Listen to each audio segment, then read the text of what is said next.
Good morning, and this is our meeting for Thursday, March the 22nd. Do we have a quorum? 1, 2, 3, 4, 5, 6, 7. That's enough for a quorum? Lucky. How many do we need to have for a quorum? I haven't memorized those rules. No? Sorry. Do we What's have the a list rule? of Who has names? the sign-in sheet? Yeah, The we're sign-in sheet right there. How many people are on the Oh, sign? yes, okay, here we go.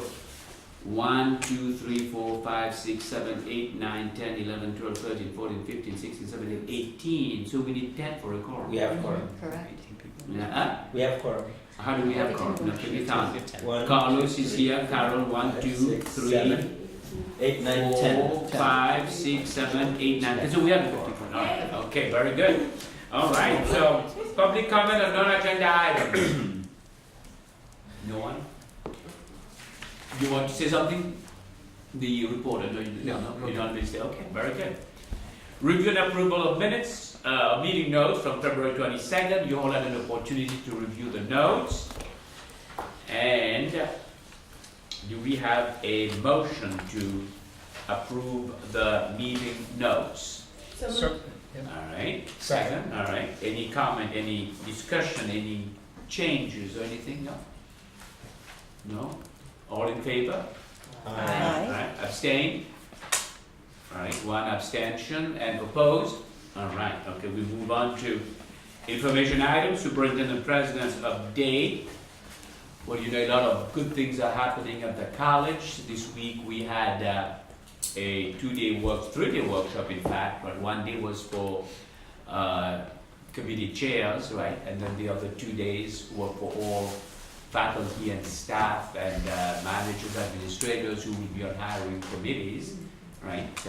Relating to the EEO, the equity training. Then yesterday we had a wonderful presentation by 2 experts in the field of completion from the state of Washington, right? Walla Walla and South Seattle, right? And last week we had our Flex Day, and the Flex Day focused on completion again, right? Completion takes a whole community, right? And so that was very good. You know, enrollment is doing okay. We are moving forward. We are almost certain we will meet our target for next year. At the state level, you know that the funding formula has not been settled upon yet. We still don't know what it would look like. A letter went out, and I shared that letter with senior staff here at the college. A letter went out from CCLC to the legislature telling them that we don't think we are ready for that yet, and to wait a little bit because everything is being rushed. But hard to say what is going to happen because the Legislative Analyst Office and the Department of Finance want to move forward. They don't want to delay that at all. The governor is 100% behind them, and the governor is in his last year right now, so probably he'll get what he wants. And if the formula as it was presented to us 3 weeks ago stands, it will not be bad for PCC. It will be flat, more or less. We'll be gaining $240,000 compared to most of the other colleges in our area that will be losing millions of dollars, with the exception of Citrus that will be gaining $12 million. And I've said that before, and I will say it again. Citrus is gaining that because Citrus is big on completion. Okay, their successful completion rate is one of the best in the state. They're small schools, so they don't have numbers, but they have one of the best rates in the state, together with Irvine Valley College, Wofford College, and the small institutions with 13,000, 14,000 head count, about 10,000, 11,000 full-time equivalent students, but they do a significantly better job at having a better completion rate than other schools. Of course, we will remain in the top schools because of our size. When it comes to numbers, we will show a big number up there, right? But we will be undermined when it comes to funding and other things, because whatever is based on percentages is not that great for us. So, and we know that the Senate is working with faculty to see what are some of the things that can be done to improve that, how we're going to do it. And I know Dr. Olivo has been working also on that and has been bringing experts on campus to work with Ms. Sheila Rose, who heads the faculty program, the faculty Seminar. Yes. Okay. So all that is going to help, and I hope that we continue in that direction. Other than that, I think well, that will. What is talking with me? That will conclude my report. Turn of academic affairs update. You know that Dr. Juni and some of other college officials have a 2-day meeting right now, so they won't be available today. Anyone would like to add anything about academic affairs? Is there anything that we need to know that? Yes. 2 weeks ago, a team of around 25 faculty members and deans attended the California Acceleration Project Conference, Right. and they gained a lot of clarity about Assembly Bill 705. So we've already implemented multiple measures placing students into courses based on high school GPA. And so now the next part of AB 705 is for English, math, and ESL to implement curriculum changes so that students no longer have to go through layers of what are called basic skills courses. Right. They come in and they'll go directly to college level with support. Right. And so it's a huge change. It is the law, and we have to comply by fall of 2019. Right. So it was great for our folks to be there at the conference and learn about the law, Right. and also hear from other colleges about how they've been working on doing this. So we should expect to see ideas emerge and then work Right. go to the curriculum and instruction committee so that we can make sure to comply with the law and help our students go directly into Right. college level courses and succeed. And this is the beauty of California. California gives all colleges and universities an opportunity to do things by themselves. The state will suggest some of the things you might do. This was the same thing with the transfer degrees. Many of you remember that. The state kept asking the CSU system, please work with the community college system to speed up transfers, to make students move faster. No, we're better than everybody, we're going to do anything. And guess what the state did? The state passed a law, and you have a year and a half to make it happen. You figure out, well, that's not my concern anymore. You'll make it happen. It's the law, and guess what? They had to make it happen, right? San Diego State was like, oh, no, we're like the UCs of the CSUs. And guess what? San Diego State had to fall in line too. We have the others. And it was the same thing with this one. Nationwide, most colleges have moved in that direction. California has been saying it all along. I mean, it's sad. We have colleges that have 11 levels below ESL. In ESL, 11 levels before you can do college English. So how long will it take you? You'll be 6 years in community colleges? You have colleges with 5 levels below college math. 5 levels below college English. So why bother going to college then? I've spent 12 years in the system, so I don't know how to do math. Well, I guess I may not be able to get into college math. But don't tell me that I have to go take 1 + 1 = 2. Yeah. I'm not saying that this is happening here, but this is happening in the state of California. So the state said, okay, you can't do it by yourself, so we'll make you do it. Boom. They passed the law. Governor signed it, and they're giving the community colleges now till the fall of 2019. You will comply because the state has something that we don't have. You know that, what is our funding? About 93% of our funding comes directly from the state. all the state has to say, I will hold some of that money from you. What are you going to do? It's the same thing with the completion. I mean, I can, in public, I'll applaud Chancellor Eloy Oakley. Okay? I mean, he's been saying it all along. It takes 6 years to get a 2-year degree. Alright? 6 years to get a 2-year degree. And that's what the state of California is saying. And Chancellor Oakley and I, we've had that conversation many times. I mean, what kind of nonsense is that? Who are we to accept the fact that those students that come to community colleges need 6 years to complete a 2-year degree? Right?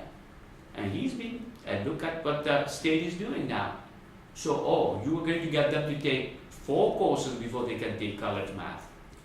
4 courses before they can take college English. So now, you have to make it happen for the fall of 2019. Boom! They will go straight into those classes, and you give them support. Guess what Florida did? Valencia Community College, right? I would say about 7-8 years ago. Over here, before we do something, oh man, we got through all those committees, the governance process, this and that and so on, and before we spend the basic skills money, we go through multiple committees before we can approve that plan. Guess what they did in Florida? And Valencia College, got all the awards, because of that. The president, working with his staff and with some faculty, said, listen, we're going to change the way we do business. We're not going to let anybody be placed in remedial classes. Every student who comes to Valencia will be placed in college English and college math.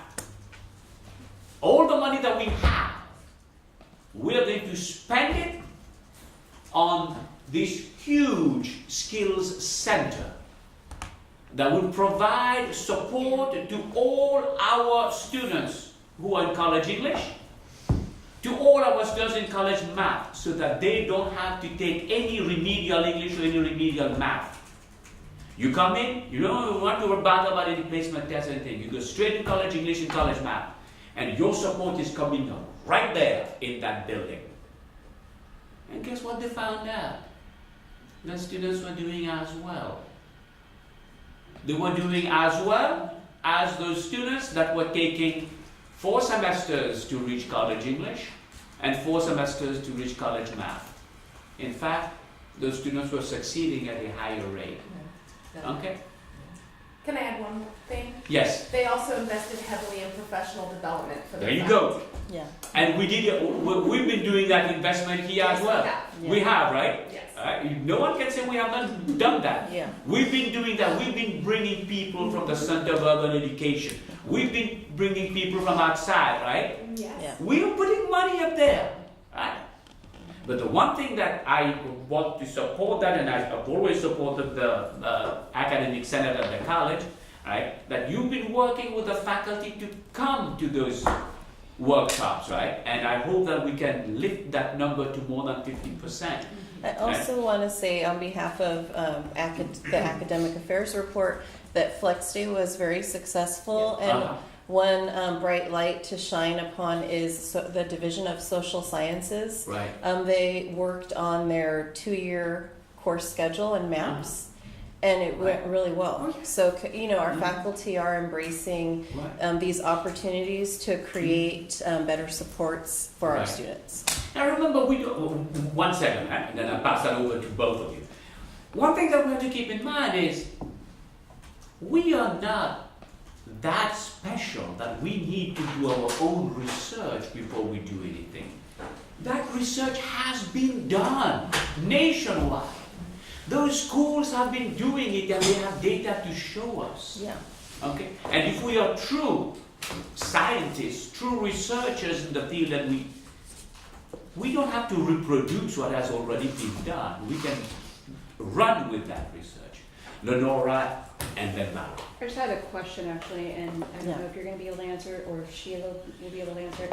In terms of the timing with CNI, because those changes, even once they're approved, take that almost year to go into effect. Yeah. Does that mean all of the course changes then are going to be input by the fall CNI deadline, or are they doing it now? Dr. Junie is working simultaneously with the deans who are leading the AB 705 acceleration efforts and with CNI to adjust their processes Oh. so that it could be, speedier.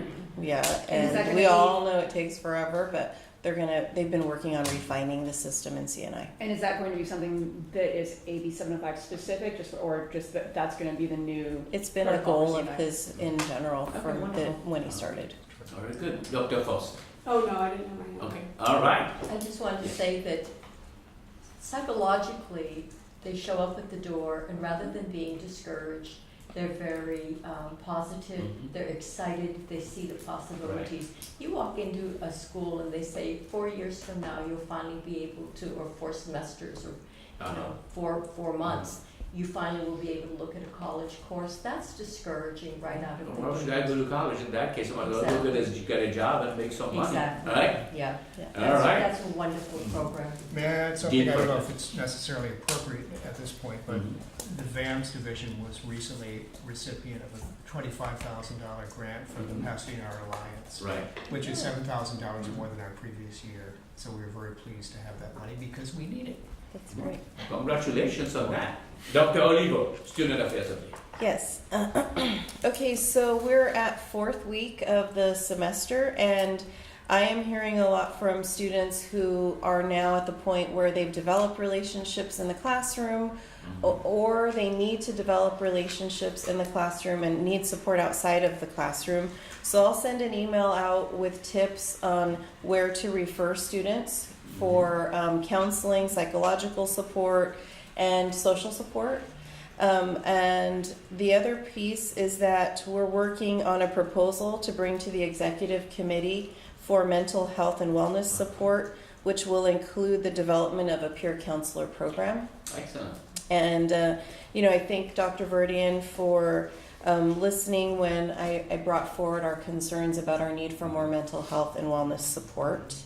We also submitted our award for innovation, and it's almost a $4 million proposal, and it's rooted in helping PCC to implement more completion services for our students. So we're really excited about that.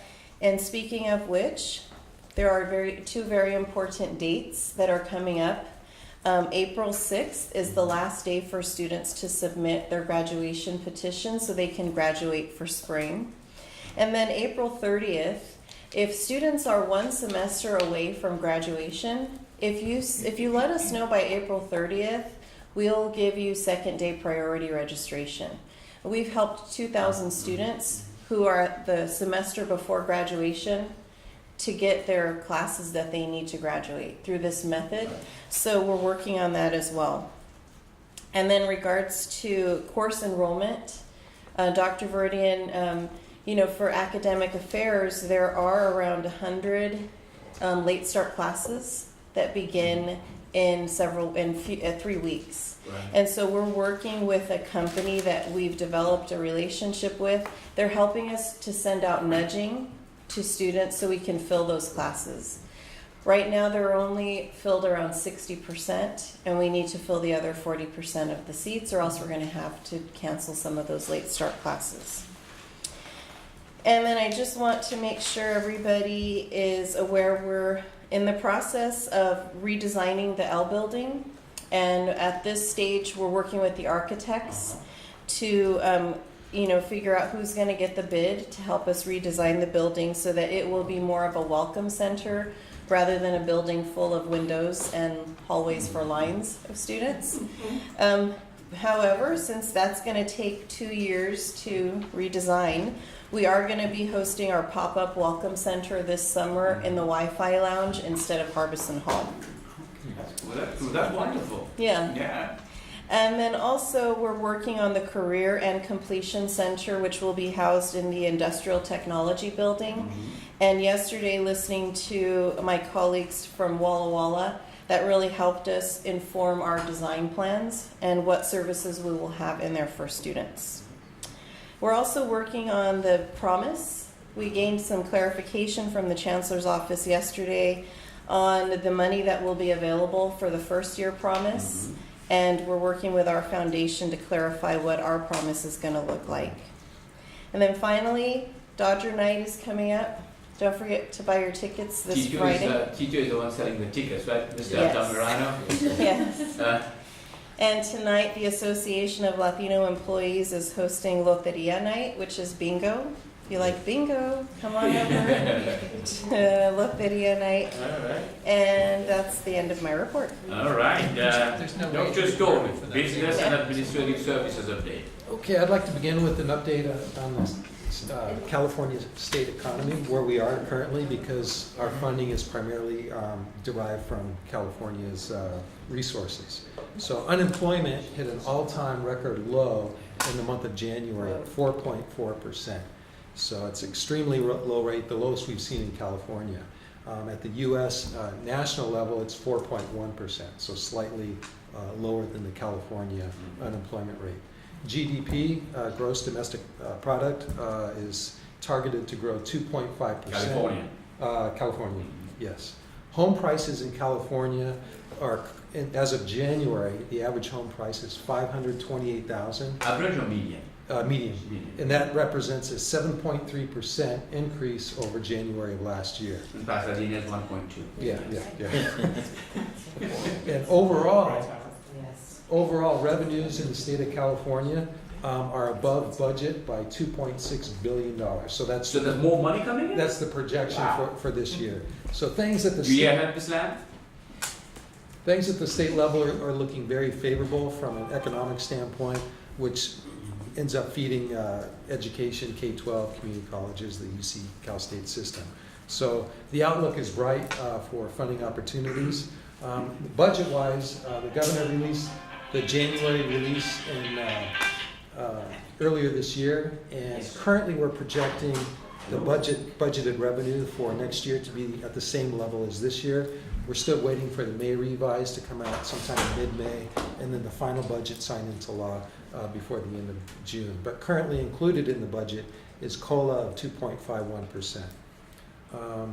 Last night's board meeting, the Board of Trustees approved a resolution authorizing us to establish an irrevocable trust, which will help save the district general fund dollars, because we can invest the money set aside for our OPEB liability into a trust, earning higher rate of return as opposed to money set aside with the county. At the county, we earn, if lucky, 1% annual return.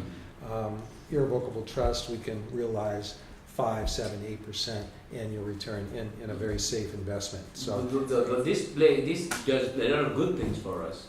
For one, it reduces our unfunded liability, because now that we're earning more interest, we owe less money. But the second thing that we also have to keep in mind, that money we can't take back at all. right. We can never touch that money. And that's why we needed to get an okay from all the unions also, because that will affect certain things. Yes, Cynthia. Richard, for usually when unemployment rates are high, that means we can draw on people to come back to school for more Correct. training. Yeah. Is there any way we can get a localized data so we can outreach to the people who are unemployed and encourage them to enroll at PCC? Sure we can. And also, the unemployment number is not the only number, although unemployment is low, which is a great thing, 4.4%. The jobs are actually paying less than what they were paying before. Well, you heard Trustee Osterling say that yesterday. Right. So jobs at the peak of the market, before the market decline, were paying 50,000 new jobs. Now people are entering the workforce making on average 20,000 per year. So although the unemployment's lower, people entering the workforce are earning less. So that's a significant concern in California, but specifically and within our district, because the cost of housing, cost of everything is actually much higher here. So the irrevocable trust, just to provide a little bit more detail, our liability for our OPEB is other post-employment benefit is $33 million. We have set aside $14 million. Dr. Verdi mentioned when we transfer money over to the irrevocable trust, you can't take it back for other reasons. So we'll be very strategic in how much we decide to transfer over to the trust. It'll be less than the 14 million, but you know, it's definitely going to provide benefit. It's probably going to save us about $1 million from the general fund each year. Bookstore, at the previous Board of Trustees meeting, the board approved moving forward with Follett to manage our bookstore. And Follett is the largest player in the bookstore market with colleges. And the first year, PCC will realize $950,000 guaranteed payment from Follett. And that's really going to benefit our students because a component of that goes to our associated students.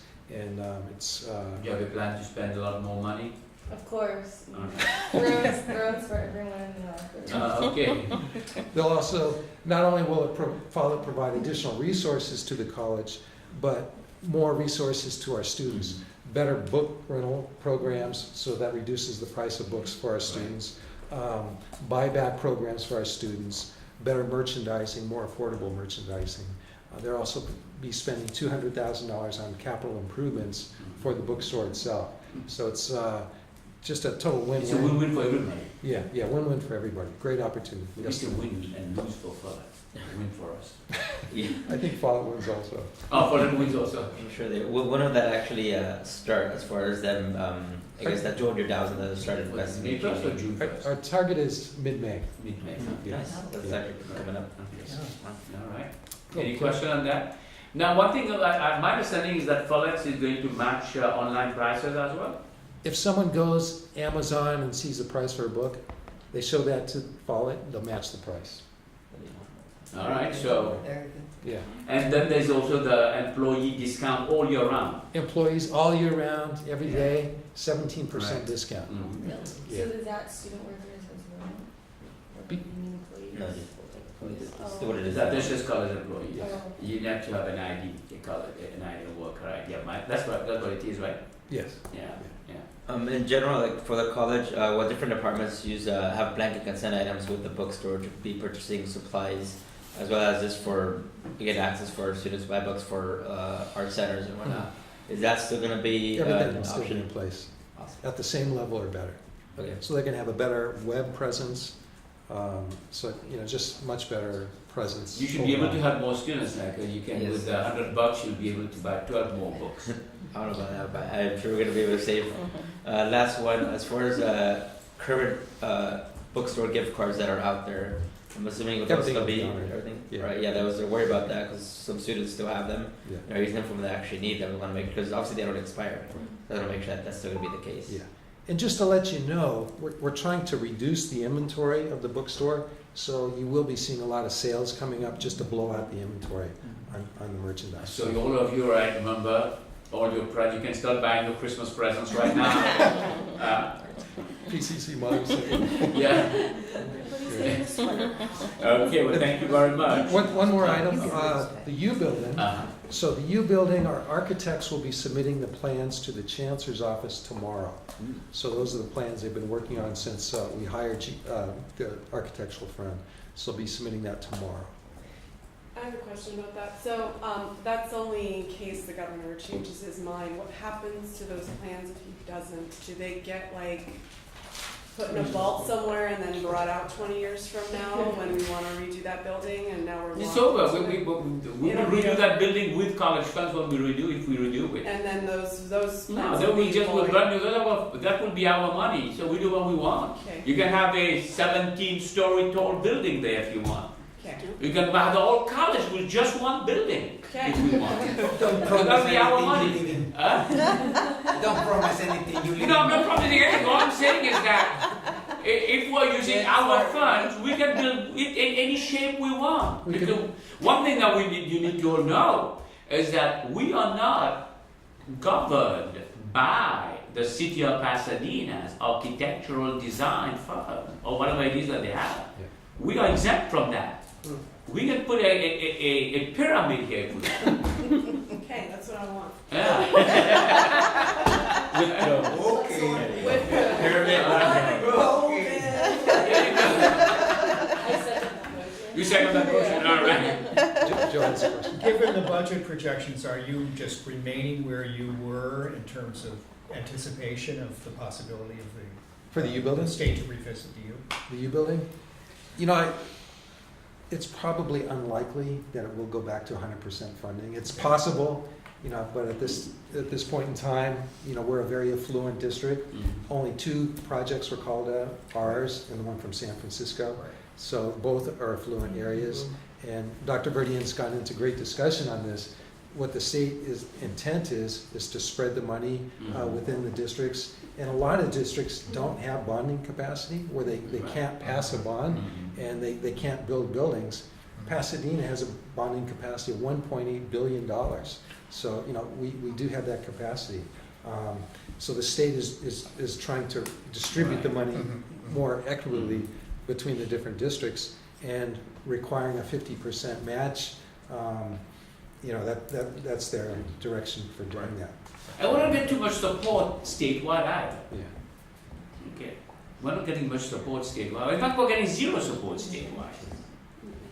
I made the parallel in the past between this and the faculty obligation number. Right, We don't get any support either. yeah. All the 65 other districts don't want to back the 7 districts that have that high fund. Right. Why should they? Because then they will have to hire more. So it's sad. Whatever happened in the late 80s when AB 1725 was passed, and some districts are stuck in that. Okay. All right. Standing committee report. Do we have a report for today? Or we don't? No, we are. Okay. You know where that Miss Conrad's going to make it to the high because she's on jury duty, and today is perhaps the last day. That's what they're deliberating today. Here or downtown? I need to ask. I think she's at downtown. Downtown. She's Eagle Rock, so it's probably not. Okay. Yeah. All right. It is downtown. New item: discussion and possible action. So we withdrawn the first one, right? Or were we still doing it? The That's survey. why I'm here. Okay, that's what. Okay, go ahead. You Yes. see the change? So I'm Patty Quinones, I'm a research analyst, and I'm here affiliated for Crystal to talk very briefly about I'm assuming it's HEDS, HEDS, Equity and Diversity Campus Climate Survey. So we have partnered with the Higher Education Data Sharing Consortium to administer this campus climate. It addresses topics such as perception of the institution's climate, perceptions of how the institution supports diversity and equity. So topics like that. The survey is designed to be administered to everyone in the campus community. So that's students, faculty, staff, administration, etc. It's also designed for people that spend a significant amount of time on campus. So to that end, we decided to send it to students who have accumulated 30 units or more and are currently enrolled. So that comes out to about 12,661 students. And we are administering to all full-time faculty, all full-time classified staff, anyone that works here full-time. In terms of adjunct, we are administering it to adjunct who have taught at least 2 courses or more in the past year. And it's set to go out next March 26th. And when will we get the results? So we hope they will be providing us with a report. They will give us the raw data, but it's going to be completely de-identified.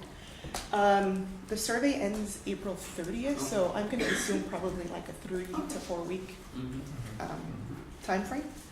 And yeah, is there anything else? Anyone else? Dr. Quinones, can you tell us what is it measuring? What does it look for? So it's looking for things like individuals' perceptions of diversity on campus. It's looking for things like people's own experience with either discrimination, things like that. Our own perceptions of diversity and equity and inclusion on campus. That's great. Okay, very good. Yes. Just Patty, could you clarify, you said it's higher education data? Yeah, it's the Higher Education Data Sharing Consortium, and it's in Indiana. You have to go over there to find somebody that can do that job. Right. Indiana. Indiana. Wow. What did they Equity's say? paying for it. It's not very expensive given. It's not very Yeah. expensive, I Ah, think. so we were going cheap. We went Okay, that's We okay. did. It's the only comprehensive survey that we've been able to encounter at this point. There is a survey being developed at USC at the new Center for Race Right. and Equity. We're waiting for that too. And for students, it would be sent to our Lance report. It's gonna be sent to your Lance report. And then with the information, what are y'all planning to do with it? So the report, because it's like data sharing, it's gonna have multiple, probably hundreds of campuses Oh, that are administering the survey. We're gonna get like a comparative report. okay. And so I think it's sort of gonna give us an Right. indication of where we stand nationally, Right. and then hopefully like actionable Mhm. feedback. With those surveys, they tell you that you shouldn't be comparing your institution to other institutions. You should just look at where you are, and then you do it after 2-3 years, after you do the intervention that you have to do on your campus, and then you see what kind of progress you're making. But human beings being human beings, I'm better than you. That's what it is. I mean, that's what they do. I mean, if you look at the report cards on the Chancellor's website, they're not supposed to compare this institution to the next, but that's all we do. In Southern California, we're number one. I mean, at least we can say that. We are number one. We can say we can say, you know. But it's not supposed to be like that. But that's what we do. Yeah, that's what they do. I mean, so SESI, and they do that. They give you And comparative. Carol will tell you that all the time. We are number one for The veterans, for the services we provide to veterans. Right, Carol? Yes, I will. There you go. Yeah. All right. Number 2, budget retreat update and final prioritized list. That has been pulled, I believe, or they're doing No, that? I'm here. Oh, okay, good. I'm David Colley. I'm also here on behalf of Crystal Coloros. I just wanted to give you a brief update on the budget retreat and then the final prioritized list that came out of that, which is attached in your packet. I apologize for how small the print was, but it started out as a massive 11 by 17 sheet, and we did as much culling of columns as we could to get it down, and it's still minuscule. But just to give you an update on the retreat itself, unfortunately I was not able to attend this year. I was out with an illness. But Crystal and I had met to talk about how the day was going to go, and there were 2 halves. The morning was various administrative reports, Dr. Storty, Dr. Levo, and then also Dr. Juni, and there was a strong workforce as well report. And then the afternoon was spent with the members of the retreat, broken up into teams of 4, and were given the massive 139 item list of items to score based on a rubric. And all teams were able to get through all of the items, which was a bonus this year that didn't quite happen last year. And then I collected all of the final scores and built another big massive spreadsheet that had 8 columns, 1 for each team, and was able to then average the total scores. And so the final budget, or the final prioritized list that's attached in this document is items 1 through 139 based on overall average rubric score from the retreat. And then I did some color coding just to help people visually. I chose orange because it's orange, and everything that was under $5,000 or under is the palest color of orange, and then up to $25,000 is the next level of orange, and so on and so on. Just so you can get an idea of this is a $3,000 item and this is a $150,000 item, and so I just wanted to be able to have some visuals there. There were also some items that made it to the budget retreat that did not have budget attached to them. Largely, I believe there were facilities requests that there wasn't an estimate that was able to be secured for that, and so I coded those in red so that if they're, so that they kind of pop out. Where do we go from now? I'm sorry? What do we do with this now? Well, last year, Dr. Storty used the prioritized list for I believe there was $400,000 or so of spendable money or undedicated money, and Dr. Sorty looked at the list and I believe took the top 10 items and funded them, and then the 11th item would have wiped everything, the rest of the money out, but Dr. Sorty looked at the list and realized that he could fund everything $5,000 and under, and so that's what happened. And so this list is intended to guide inform and guide the allocation of money. the campus's process in being able to spend. So, Dr. Stokey, you will be doing the same thing this year. You will give us a report. Yeah, using the approach that we did last year, we were able to fund 26% of the total number of requests. Okay. So what we'll be doing this year is, as we get the final budget numbers for next year, as we close our financial records for this year, we'll know how much money is available to allocate toward these, and then we'll develop a allocation method, and I'll report back out to the school. Dr. Oliver? Yeah, my recommendation for this year is if we could look at some of our strategic goals, and what are we trying to achieve? And it's wonderful to be able to fund a lot of requests that come on the list. I think it's also important for us to build on that and figure out what we can fund that's going to be in line with, what are our strategic goals right now? Is it completion? Is it increasing sense of belonging for students? So retention. I think that would be really helpful. That's part of the rubric. That's part of the rubric. So all those projects fall within the strategic goals, right? Yeah. Correct. Okay. Yeah, that's what's built into the prioritization process. Okay. Very good. All items, discussion and possible action. I thought we covered, did we cover that before? We did, it was just, she had to make the edits then and there. So this is, I believe, if I'm not mistaken, just a visualization of what was already agreed upon. Okay, let me ask her staff now, if that's the same understanding that you have that Mr. Altamirano mentioned? Which? No, I was going to ask that, did Ms. Colbert say anything about the AP. possible actions on the... Is it AP 75? 7250. I thought we finished No, that. you asked me to bring this. This is from CAPM. You asked Oh, this is me. a different one.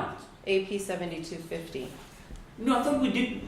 The one from CAPM was not AP 72 administration is. hiring. This is administration hiring. It is.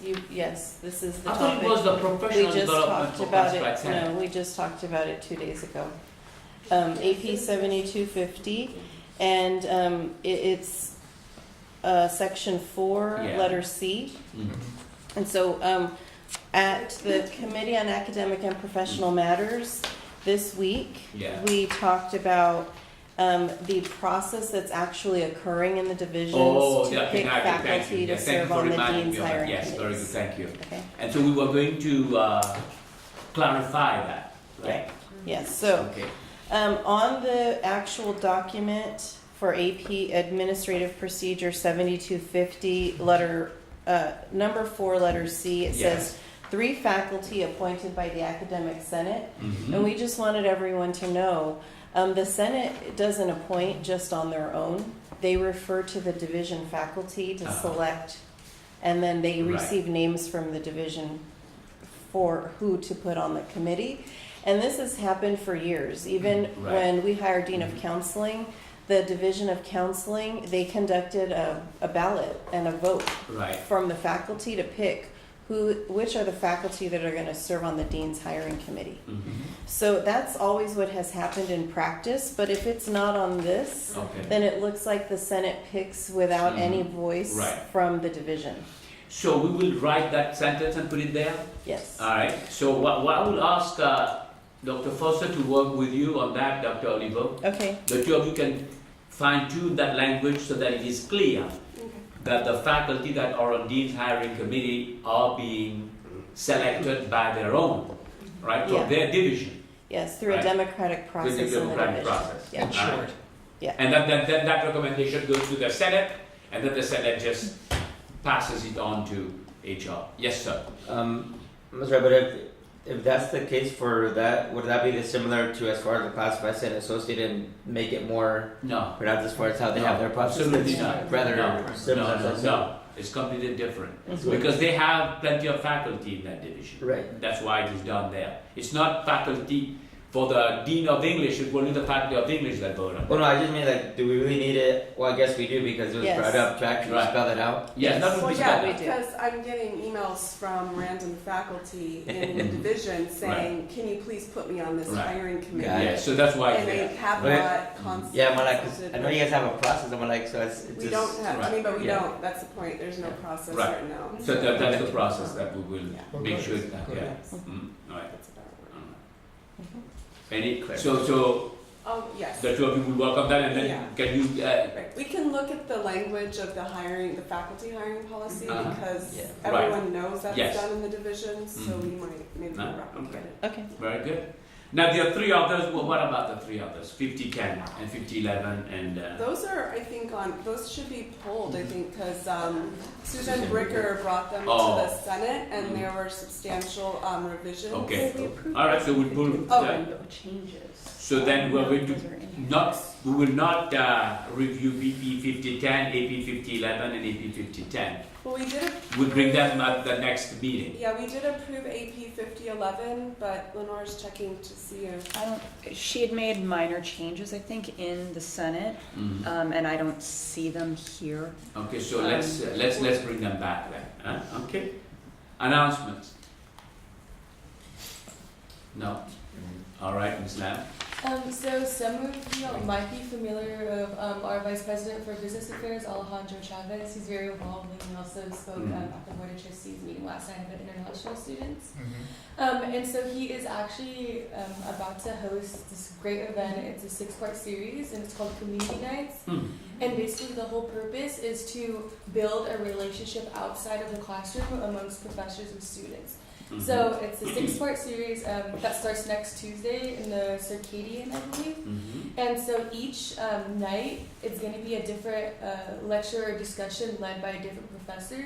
And the ongoing theme is going to be about water, so water conservation and just anything that has to do with water. Very good. So for example, Dr. West, I believe, is going to talk about water conservation in Cape Cod. And I believe we have another professor from like the science division that's going to be talking about water as well. And Trustee Fellow, I Yes. believe, yesterday actually suggested, oh, Tito has a flyer over here too, that he has like a producer friend that made a documentary about water conservation and stuff, so hopefully we can show it at one of our events. But I highly suggest that y'all come step by, see what's happening. I'm really excited, and I'm hoping that this is something that we can continue on next year as well with the board. So yeah, I highly encourage you guys to go and see. Did you know that 1 million people, I repeat, 1 million people in California, 38 million people live in California, 1 million people in California don't have access to water. Did you know that? I did not know until yesterday night when I was informed of it by Trustee Fellow. Huh? 1 million people in California don't have access to water, mostly in the Central Valley. Yeah. They probably have access to it. Yeah. They don't have filters. My hair is going this morning. All right. But it's March 27th from 5 to 7. And so next Tuesday will be Dr. Sarah Munoz, right? Muno. Muno. M-U-N. Oh, that's a teacher we hired very recently. She's an anthropologist. Yeah. Not Right? Not Yes. No. Anthropology Yes. instructor. Yeah. Right? Yes, So She's from Norway, Norwegian origin. I think so. Yes. Yeah. Redhead. Yes, you will, yeah. Did they happen to say how they obtain water? If Huh? you don't have access to water, when will you people? Bottled how do water. they obtain? So it's strictly for That's what he bottled told me. water. I don't know. I'm just repeating what he said. Yeah. I just No, I'm wondered repeating what he the- said. I don't question. No, I don't have any answer for you. I won't be able to answer your question. They have it Bottled water, shipped tuck it in. Huh? They have it trucked in and Sometimes it's sisters just on bottled top. water. Yeah. This came with that one factor to show. That's it. I can't answer any question. Why? Because I'm repeating what I was said to me. I'm good at that. And Dr. Fellow is on the water board. He's on the water board. You know that, right? Yes. He goes nationwide and making cases for water in California. Oh, that's true. Yes. Yes, yeah, he's on the water board. Yeah. And he has yesterday he told me that if we were to offer the section auditorium for free, and if we can have a screen wide enough, as wide as the auditorium where we would place that screen, right? He would bring some, I don't know what he was going to bring, some experts and some movies there for people his to. friend just produced Right. like a movie about Yes. Right, conservation. so, you know, I mean, he knows that, that's his passion. He loves water. I mean, I don't mean it like that, but you know, I keep talking, I think myself. Any other announcement? Yes, Ms. Rose. If some of you may recall that last semester we were able to partner with the Huntington to Yes. get free entrance for our students, Uh-huh. and I just heard back from them today, and we're going to be able to do that again this semester. Wow. So probably late April, early May, I'll send the weekends that it will be open, and you just need your PCC ID to get it for Very free. good. Thank you. That's where they have the beautiful Japanese garden, right? Yes. Would we be able to get inside there? too? Yes, all of it, and the largest Chinese What garden about outside of China. staff also can qualify for that? Yes, they just check a PCC ID. All right, I'm good. Oh, I just paid for my renewal. Did you do? Yes, next Thursday, actually, we're not gonna meet, Dr. Silvia Toscano is actually hosting, a couple of events, remembering activism with an equity lens, Yeah. observation reflections of an educator. It's, March 29th, 12:30 to 3 o'clock in the Creveling Lounge, as well as later that day, Ana Castillo with the English Division, Office of Student Life and Student Equity, representing her. She'll be here on campus 7 to 9 p.m. also in Creveling Lounge. So you have two awesome events. All right. I will be in London and leaving the 29th and through the 8th of April. London. And one of Ontario? London, Ontario? London, UK. Oh, okay. And one of my responsibilities will be conducting a site visit as the kind of oversight dean for the study abroad program. Brian Adler has a great program going right now in Oxford, so I'd be happy to go there. Any other announcement? Did you know why I mentioned that, London, Ontario? Because Archie Bunker lost his job because of that. What? He sent a package to London, Ontario instead of London, England. Archie I Bunker. watched that show. Oh, you mean as the character that he played? Oh, yeah. I watched that specific episode where he lost his job because of that. You know that, you know what I'm referring to, right? But who would send a thing to? Who would think about London, Ontario? That I don't have no idea, man. You ask him. I have to ask him. I mean, he sent it straight to London, Ontario.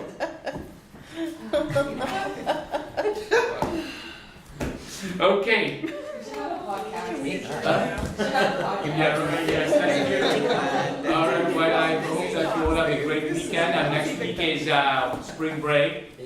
No.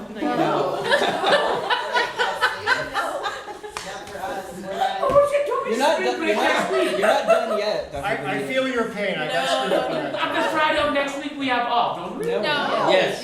Friday we have So that's That's not spring break. That's Christmas shopping. for some reason, they made me believe that because I have to take 2 vacation days. So from now on through the end of June, I have to take 2 vacation days every month. All right. So they told me that. That's what my staff told me. I knew it was kind of early for spring break. So they said to me, you know, we have Friday off, so take Wednesday and Thursdays. I said, okay. So I made the assumption it was spring break. Well, it's not. So anyway, so I'm enjoying the. Si se puede. Yes. I'm enjoying 3 days off so you can keep working. Thank you very much.